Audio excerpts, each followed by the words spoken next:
I'm sure we've learned a lot so far. Great minds here, and we're going to even take it higher at this point. I would like to, Chude, to please approach the hot seat. Right there. We can centralize. Yes, we can centralize. Yes, definitely. So, yes, so this conversation definitely a lot is going to be packed at this time. We have Mr.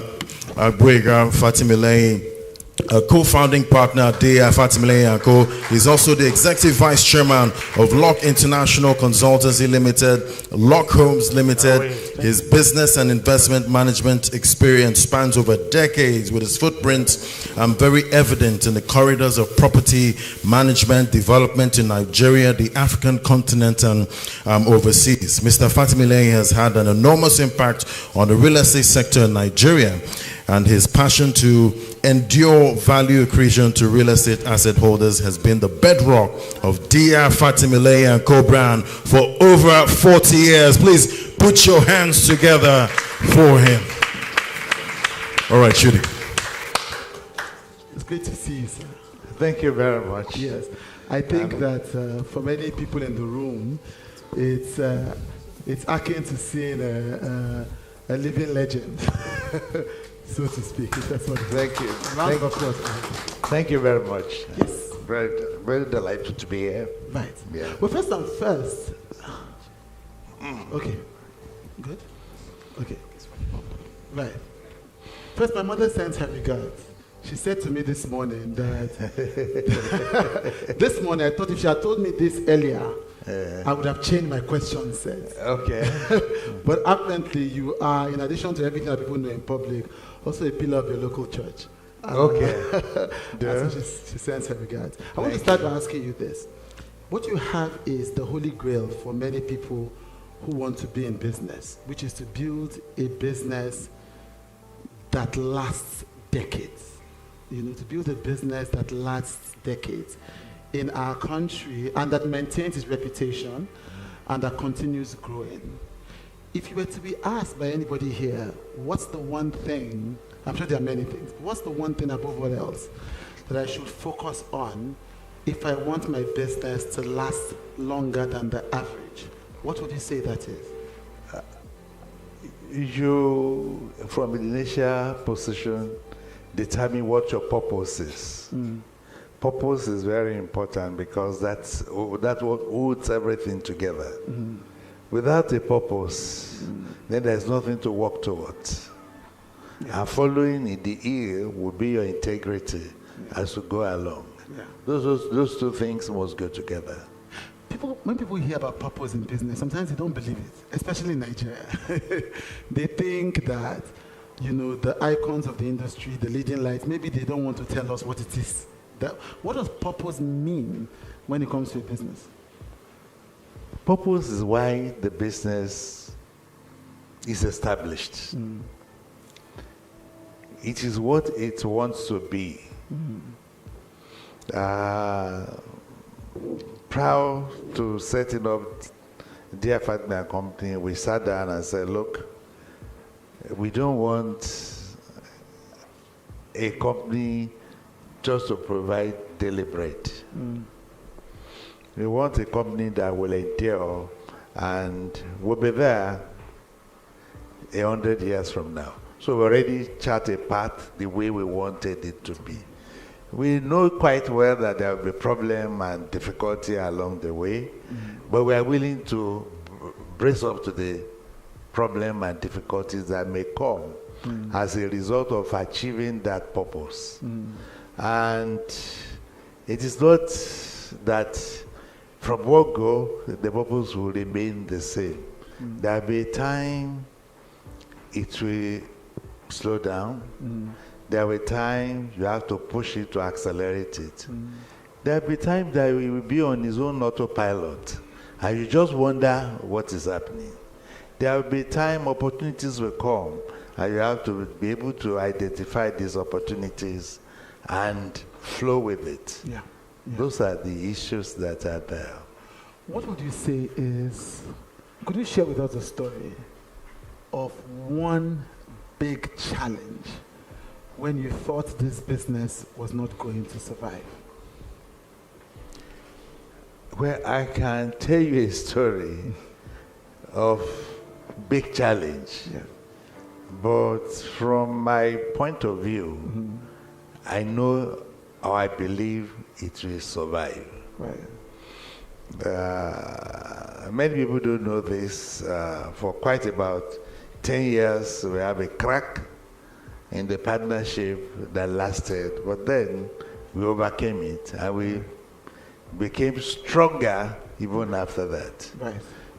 Purpose better defined, our aim and objectives were quite clearly fashioned out in such a way that an average person in the entering the farm will actually understand what we stand for. Right, right. Which is very important. Which is very important. For a professional practice. Yeah, yeah. But this May be quite different from a manufacturing outfit. Okay. That a manufacturing outfit, if we make furniture, it doesn't matter. If you turn out furnitures of good quality, you will still sell. How in professional practice, your product must be very good. The servicers, those who are servicing those products, must also be very good. So it's a combination of a total overhaul of everything. Personnel, process, product must be properly catered for.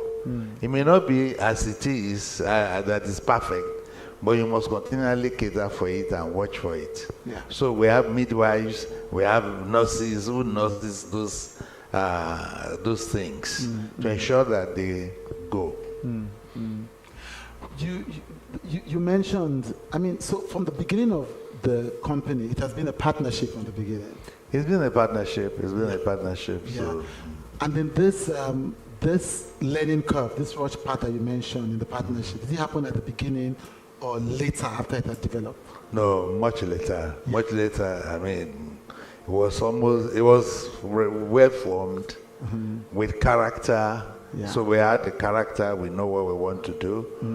But probably this is the first time of mentioning in the public that something like that happened. Yeah. Many people will not know. Yeah. But that was the case. Yeah. So, but we survived it. Yeah. What helped you survive it?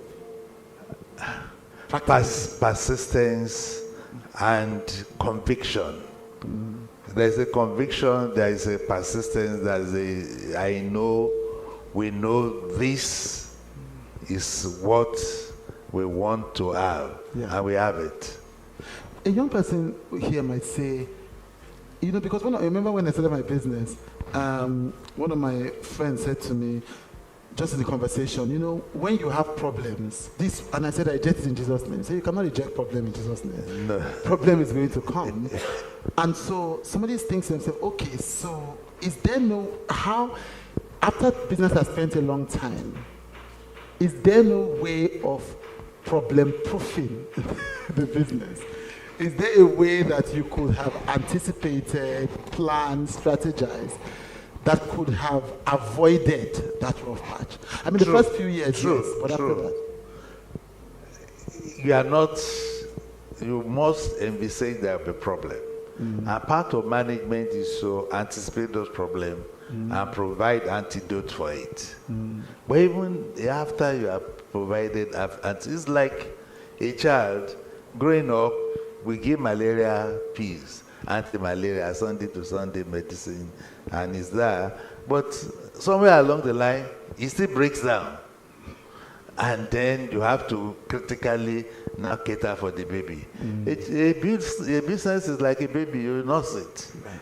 You nurse it to old age, you renew it, and you continue to nurse it. That's the way it is. So it never ends. You have to keep your eye on it. Yeah.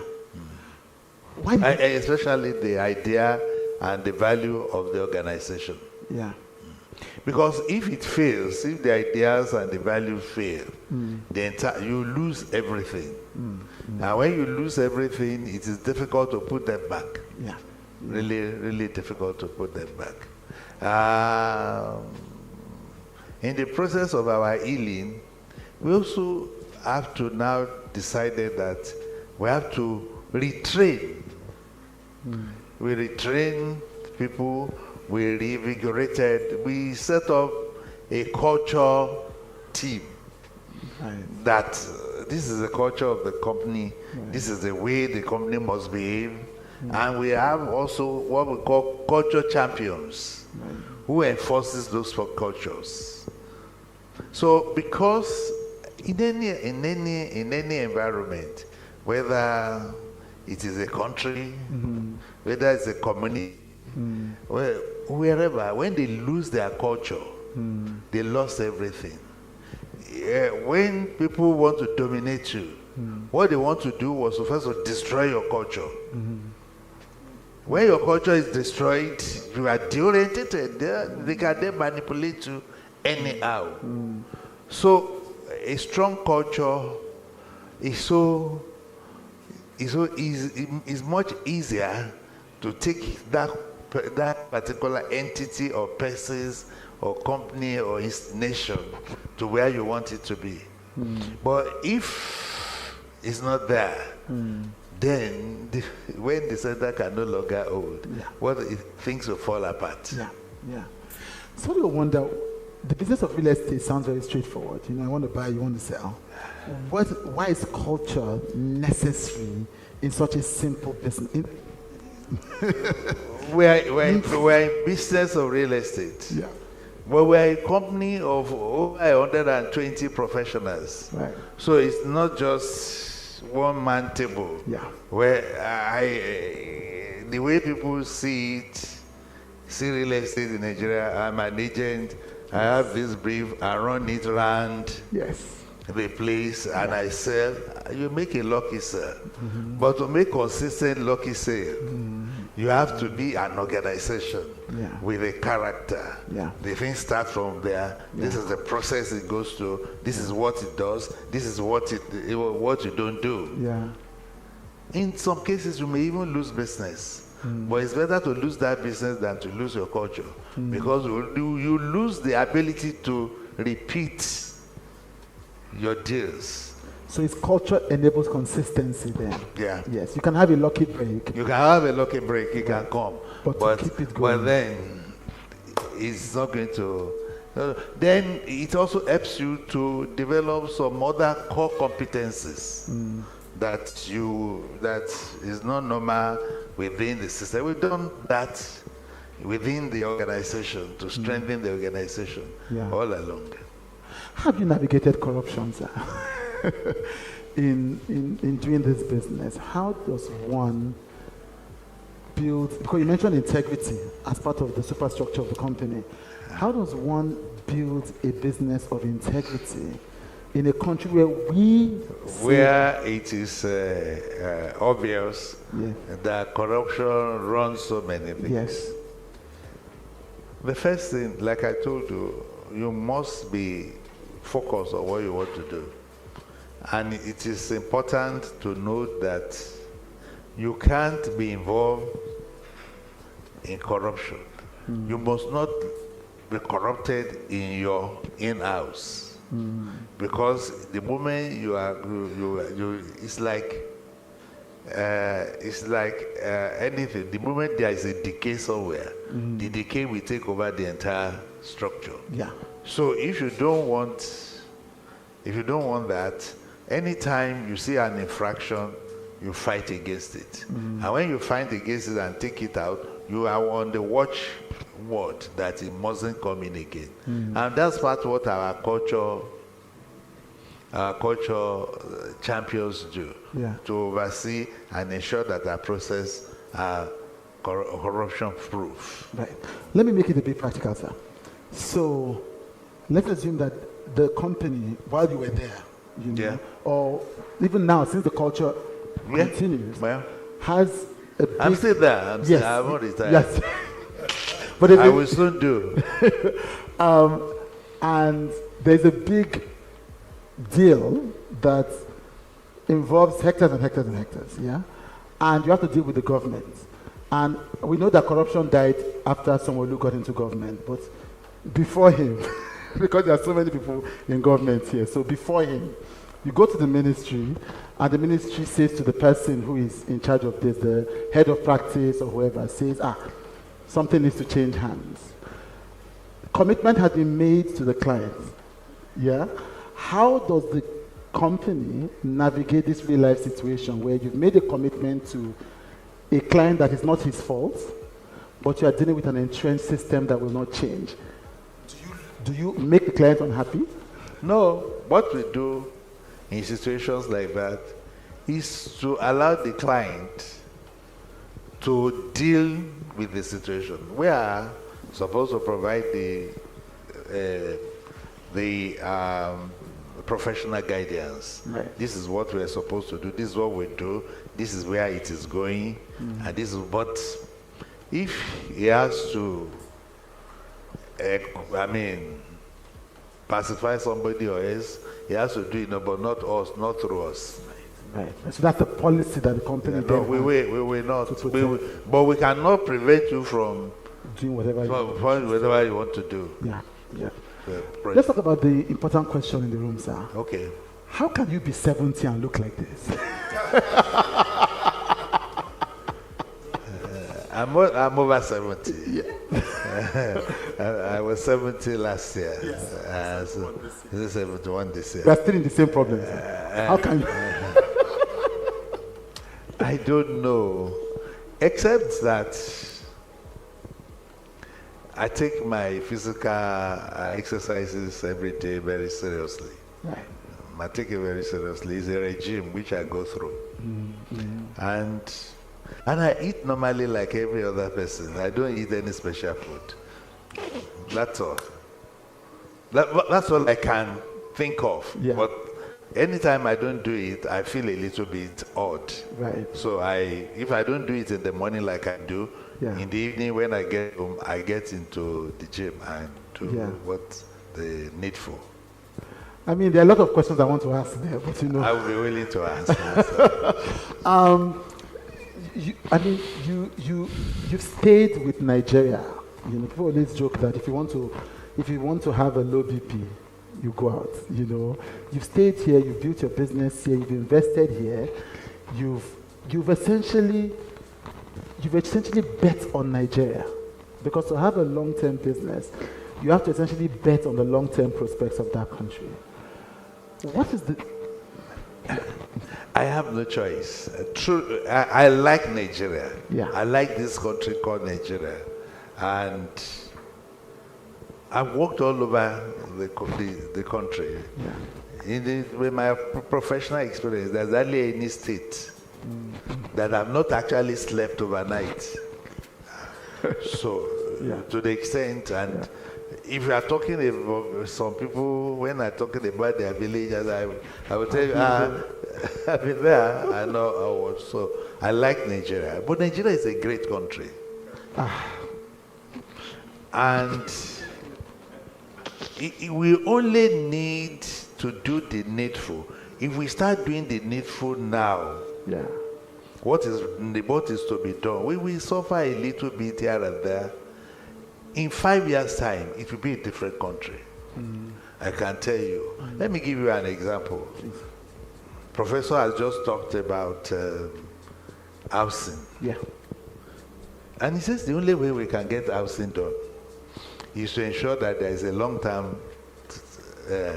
mortgages. And, during our 40th anniversary, we were talking about housing. Today, we are working with government, and an institution, something has been created now that will catalyze both developers to bring more quality product to the market, and also give loans at least 15 to 25 years without limit. So if you want to buy a house of $15 billion, I can assure you in another 2 months, you'll be able to buy, and you have a mortgage for for 15, 20 years, depending on your capacity. The interest is low.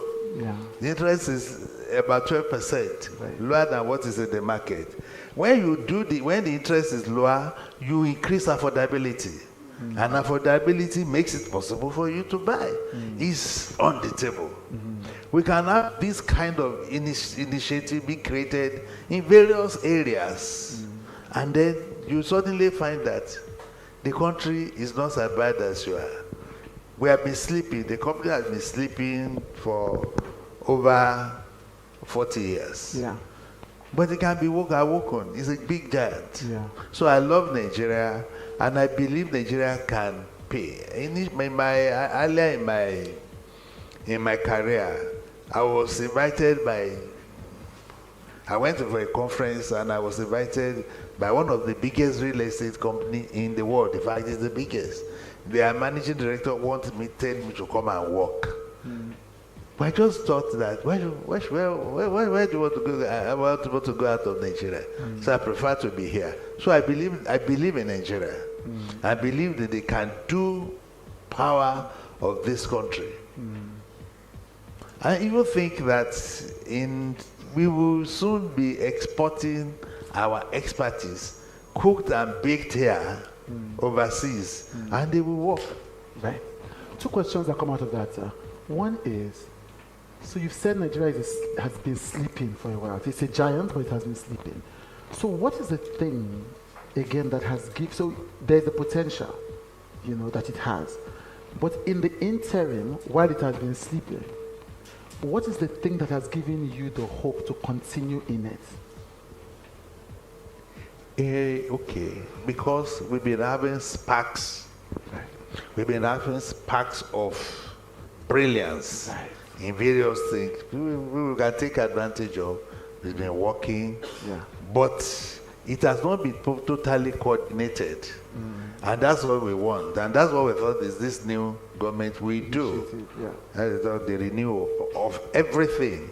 And then everything can come alive. And once again, we can have a Nigeria we would like to have. Right. Second question from that is, there is no comparable brand in your sector as far as the public knows. We know as much as we know publicly. There is no comparable company that has lasted and remains in the public imagination like Diya Fatimilehin Co. That means that some must have died along the way. Sorry? That means that some other of those potential companies must have died along the way. What are the things that you think killed them? There are so many things that kill. Apart from Nigeria. There are so many things. There are so many things that kills companies. It could be bad management, which they need to put in place. Quality of products they bring to the market. If you bring products to the market that is substandard or there is no market for it, it will die. Yeah. It could be sheer lack of purposeful driven thing, that they don't really have the will. I know I have colleagues who had been here, they've been here, and suddenly they decided to go abroad. Right. Because they think the pasture is greener on the other side. You have to face where you are and get your turf right. So are there any particular things in the sector that have killed some of them? Particular things that people, again, because of people in the room, so they're like, okay, I want to avoid this pitfall, or like we say in Nigerian politics, banana peel. Are there any specific ones for the industry that may have killed some of them? True. Racking my brain now, I cannot think of a major calamity within the polity that would have brought that. Right. But like I said, business can go up it can go down. Opportunities may be available here now, it's no longer available. So if opportunities are available and you are unable to take advantage of it, that means that you are unable to rise like Caesar with the flood, and they will be in the shallow waters. Yeah. If you have been unable to ride with the flood like Caesar said, then they find themselves in the shallow. So if you have a business that is not moving with the currency of the situation of the country, you will have problem. However, in real estate, for you to continually remain relevant, you must update your knowledge. So if you refuse to update knowledge, then you are not going to get to where you are. In my office, we have sessions, training sessions almost every week for different part of our organization. So they have training sessions. We have there was even a time when I discovered a lot of people have not traveled before, and we took about 19 or 20 of us. We went to Dubai. We built the visa of Dubai, and we went through what they were doing. For 1 week, we were like a study tour of the place. It's just to bring you back freshness, knowledge and understanding, and a vision of what we can do. Right. Talking about freshness and updates. A round of applause for that, please. We're talking about, and the people are finding the link to apply to the company when they head to. Yes, we'll be delighted. We are recruiting. Right. How many of you know the iconic Diya Fatimilehin logo or have seen it before? You know, on buildings, how many of you have seen it? You just seen Diya Fatimilehin, the brown, the cream color at the top, the brown at the back. Sir, it was a travesty for me to discover that the logo changed on the 40th anniversary. You know, like I said, people get old. Yes. There's a section of the company who felt that it was period. Yeah. That logo became period, and they wanted a more younger, that is appeals to the younger people. Yeah. And you know, essentially, it's their company now. Yeah. Because they are coming in, they are young, it is their age, so you should allow them expression. Yeah. That's what has happened. I think they are wrong. But I mean, so we were there. We debated it in the boardroom. Yeah. We looked at it, and the majority felt that they want a change. Yeah. Let's have a change. So that leads me to the part about succession planning. I mean, you are still in the company, but are you still the CEO of the company? No. Exactly. We have a head of practice. A head of practice. When did you hand over? It's almost 2 years now. It has been a head of practice. So I'm just in the process of helping them. The head of practice emeritus now. Yeah. Why did you choose to hand over, sir? Like we just mentioned, the generation has changed. Their demand has changed. Their outlook has changed. I cannot pretend to know everything they know. When they sit in front of their technology, they just pan the thing out. They bring all the graphs out. They bring when I'm asking for something, they push me to the research department. It's a different thing. But it's a different organization than it was 40 years ago. Yeah, truly. Was it difficult to hand over? Was it difficult? No, it was not difficult. It was enjoyable. It was very enjoyable to see things going. Yes. Yeah. It was enjoyable. And you didn't hand over to a child, did you? No, not a child. Yes. Although I have my child working with yes, I know that. The story was, he wasn't supposed to be there. Right. He went to study chemical engineering and found himself reading real estate in Cambridge and didn't work with us. Yes. But now he's working with us partially. Yeah. So to bring some experience into that. I mean, it's interesting. Why I asked that is that in my industry, which is, well, in one of the industries I operate, which is marketing communication. Okay. The closest example we have to Diya Fatimilehin is Troik Insight. Yes, and it's almost the same story, which is, he had sworn that his child is not going to take over, etc., and he had built that system. And so the child doesn't, but then the child now has an interest in the business. And it's like, you cannot now say you should not have an interest in the business. But it seems to me that if you look closely, it feels like the businesses that survive generations in Nigeria are those that have the self-discipline not to impose family. It is like Prof would say in exam, discuss. It is imperative that when you have a professional practice, it's a variety of people that are there. They must agree, they must see. And imposing somebody there who doesn't blend, we just look the spirit of the people. And the spirit of the people must not be lost in the process. It must just continue. Okay.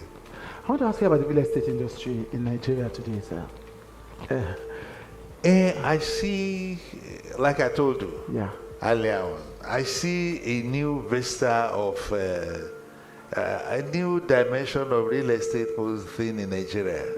We are seeing new innovations, innovation in marketing, innovation even in design and construction. You see a lot of development, much better than what we used to have in the past. More high-rise building and all those. We also see a crop of young professionals who are working, who are ready to take on the world. I see them there. So I see an exciting, in the next 10 years, I see an exciting thought for the real estate business in Nigeria. I see it's really, really very exciting. Right, fantastic. What you consider, what is exciting, and I agree with you, some people would have also used the word chaotic. And they've said that... Yes, within chaos, there's excitement. Right. Within chaos, there is excitement. The ability to put that chaos in sequence gives you the excitement you need. But if you misread the chaos, it can cripple you. Truly. Right. Could you explain that, sir? I said, if you misread the chaos, it can kill you. It can cripple you. But if you are in the currency with the chaos, it's really exciting. So do you mean if you misread the chaos, like if you miss the opportunities, or if you misunderstand? If you misunderstand, basically. If you misunderstand it or misread it. Or if you, right. And in this, again, I keep going back to a young person because there are many young people in the room. The young person says, what should I worry about misreading in this new space? And the reason why I ask that is that people have complained because of the explosion in the industry, new players, and there's a lot of excitement. There has also been a rise of what some people call sharp practices. It has always existed, but when the industry is hot cake, it multiplies. It multiplies. If a young person says, what should I be careful of misreading? What would you advise them? I think basically, because in real estate, there are various areas you can play.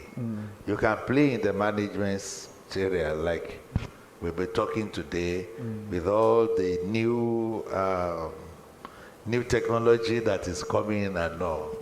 You can play in that. You can play in the agency there. You can play in the professional, in the professional area, the area of the valuation and all. Those are, you can also mix them together. And therefore, we mix them together. So we have a broad base. But if you misguide in the area of development, you can also play in development, where you are either development consultant or you are actual developer. So those are the areas you can play. If you play in the wrong area and it doesn't grow like the others, so you can run into problems. So it's to pay attention to what sector you can play in. What would you say you are proudest of, sir, in 40 years of this storied brand? Well, I'm proud of the company called Diya Fatimilehin Company. I'm proud of their staff. I'm proud of all their products, their report. I've seen a lot of their report. I've seen so many things they've done. I'm actually proud. I'm also proud of what we've been able to do in the housing space now. Yeah. And we are bringing out consultancy to governments and all in housing sector, and now see how we can multiply this and make this play for the people. Yeah. Have you had any regrets in your career? None. None? How come, sir? Well, the issue about, for me, is that even if I have a setback, I'm optimistic of the next one. So I'm an optimist, and I'm audacious when it comes to my profession. I dare so many things, and a form of down end in one particular thing does not affect me, because I just take it as a learning curve and move on. Because I'm learning from it, I believe it's not detrimental to me. I won't be afraid of it. Thank you, sir. I want to take questions from the audience. A round of applause for him. I want to take 2 questions, and no 5-part question. I was teasing her, but she's not even paying attention. She's writing down the 5 questions. I want to take 2 questions. Who is going to help, please? Okay, sir. Right, I have one here. Yeah, thank you so much. Well, I want to say on behalf of my own generation that we are proud of you. You've inspired us. You've really inspired us. You know that we love you. You've been a role model for many of us. And thank you for all you have done for this nation and all you have done for the profession. You see, there are so many things you are modest with, and probably might not really help us to get what we really need. Because as a young student of real estate, there were names we thought they were single person in the profession. When you started at Diya Fatimilehin, there was so many other organizations like that they were indeed partners. They were this and that. Very popular, like your organization there, 35 years ago. All of a sudden, when we found out that they went their different ways, there are 2 people. We never knew there were 2 people, because we got too used to that their name, this and that. So, for you to have remained there, it's like the way you did your wedding. The court registrar that did it must have a special anointing. Many of us in the profession, we've been asking questions. When we see partners going their different ways, and there is so much beauty in partnership. There's so much. Because even the scripture said 2 are better than 1. Because they have the word. I want to say, please, there was a young lady who came to the university when I was head of department, and found out that his father was shot when the lady was still in the womb of the mom. But because the father happened to be a partner in an organization, that partner took over the maintenance of the family forever. So until that lady got admission, and we realized that, this was a baby that they shot the father before he was born. So there are so many opportunities in partnership that we are missing. But why is it not working? We try to demystify what we really did. Yeah. And one of those things that came up was the agreement you entered before at the formation of this partnership. That there was a clause that if any of you should decide to go different ways, that the assets of the company will not be shared until about 25 years. That was what has kept you. Is that the truth? Yes, sir. Question has been asked, sir. Oh, okay. I have the mic. This is the new generation thing we're talking about. This is the new generation thing. In those days, I would have run downstairs to pick the mic and talk to you. No, we have a strong agreement, but it does not mean that it will be, for in law, it will be too restrictive, and law will not allow it, that you have an asset tied somewhere and you can't take it for 35 years. Even in family, it doesn't happen. If you do your will and say your child should not sell, it will not nonsense. So that's not the case. We have a strong agreement that states what we can do, what we will not do. But that is not part of what we will not do. Assets will be valued, assets will be valued, assets will be classified, and then will be paid off. Right. So also even with younger partners, that was done. So Right. that's not the case. But the issue about partnership in Nigeria, I think, is because the company don't really grow beyond the partners. When the company grows beyond the partners, even when the one partner wants to retire, he will be too small to confront the company. Yeah, that's the issue. He will be too small to confront the company, because the company has life of its own, and the partners have life of their own. Yeah. That's the truth. All right, I so think another question. Chude, we have one question coming from one of our people watching. It's saying about technology and the sector. They want to get your take on the use of technology in the real estate sector so far. There is no sector in the world that will be immune from the use of technology. He's here with us, and you have to. I'm trying to be upscale with it myself when I'm not going to use it substantially any longer. But it is important for you to be on the top of your technology, because even when you grow to the age 80, the thing will be advancing. And you discover you can't do anything around you unless you are perfect. So if it happens to individual, it will happen to the company. So in our practice, we are trying to build up our technology to much, like I said, even today, we share knowledge. I can't remember what they call it now. Knowledge sharing. Knowledge sharing, when they are sharing knowledge, I mean, one of them is there, maybe in Ibadan, and he's sharing knowledge.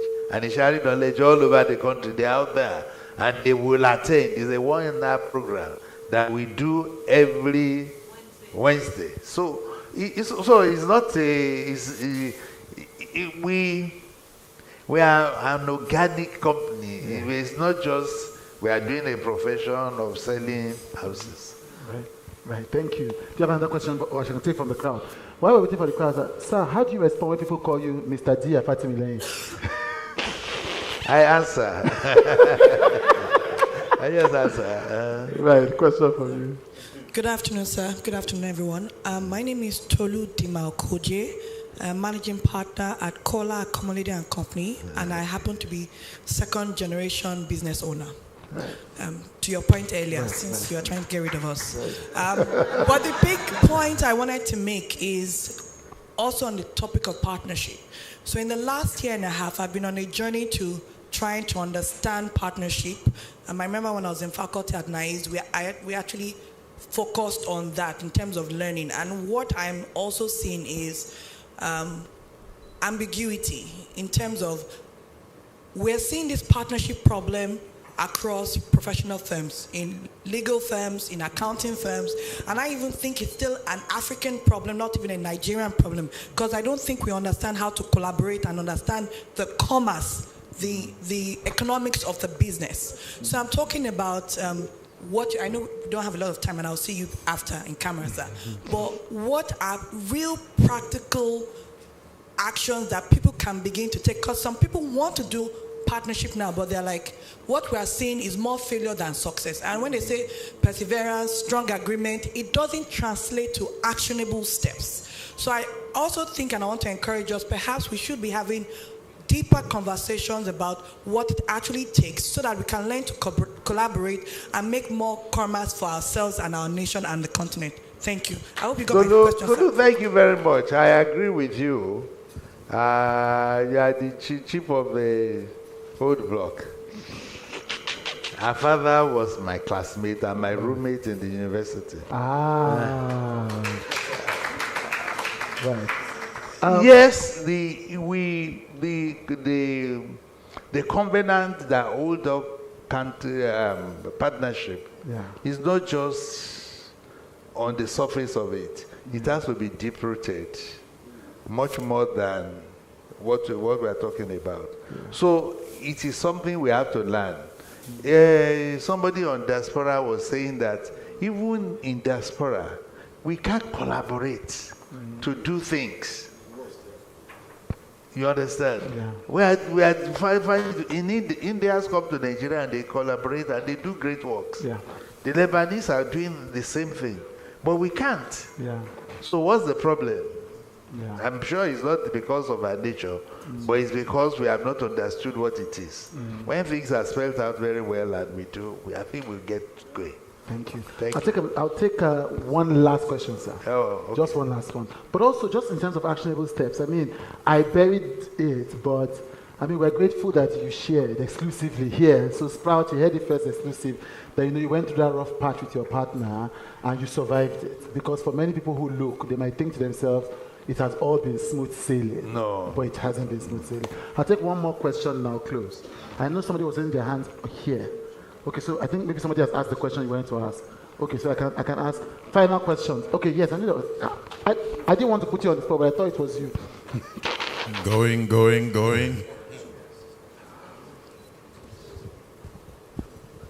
Good afternoon, sir. Okay, one question. That's a simple question. So you, Diya Fatimilehin, is able today realize that it's a partnership company, that there are two people. So are you brothers or friends? For you to be able to go a longer way? Because I've known Diya Fatimilehin since I was in school. We were classmates and friends. Yeah. Okay, sir. Yeah. So we're not brothers, but we're classmates and friends. Okay, sir. Brothers in Christ. All right, sir. Sir, this one is not a question, it's just like an advice. What advice do you have for us, the young people in the industry? I think a partnership is always a better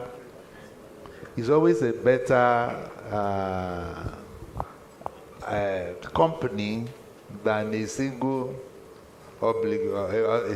person. When you are a single, like the Bible says, you don't even have anybody but two are better than one. When one falls down, the other picks him up. Yeah. So being 2, 3, if you can be up to 4 in the partnership, makes it better. Because it weakens the influence of each of the partners. Yeah. Fantastic. Final question, sir. How do you spend your retirement days now? Yes, I would travel. I'm trying to travel to places I haven't been. That's not in Nigeria, because you've been across Nigeria. I've been to everywhere in Nigeria, every state, almost every village. Yeah. No, indeed, I'm not joking, because I've had to see somebody is burying his mother somewhere and everywhere. Yeah. I know. And even spend my Christmas in the East. Right. I will travel. I will I will try to enjoy myself to some extent. Yeah. Will you join Instagram? Sorry? Will you join Instagram, sir? Instagram? No. I'm not likely to be. I'm not likely to operate in that. Neither will I operate. I join politics. Right. I will remain. See if I can put some of my thoughts in writing. Fantastic. And then, yes, anytime they need me at Diya Fatimilehin Company, they can call me. Fantastic. Ladies and gentlemen, before he stands up, a standing ovation, please, for a living legend and an icon, Mr. Gboyega Fatimilehin. It's a pleasure to meet you, sir. Thank you very much. Thank you very much. I'm grateful. It's an honor. A round of applause, please. Please don't sit down until you get to your seat. Let's keep, sir. Thank you very much, sir. Thank you very much. Thank you so much for that, Chude. Please put your hands together. That was a very, very interesting session. There's so much to unpack. I don't know about you, but I have learned a lot from that. Please put your hands together again for Mr. Gboyega Fatimilehin, founding partner, Diya Fatimilehin Co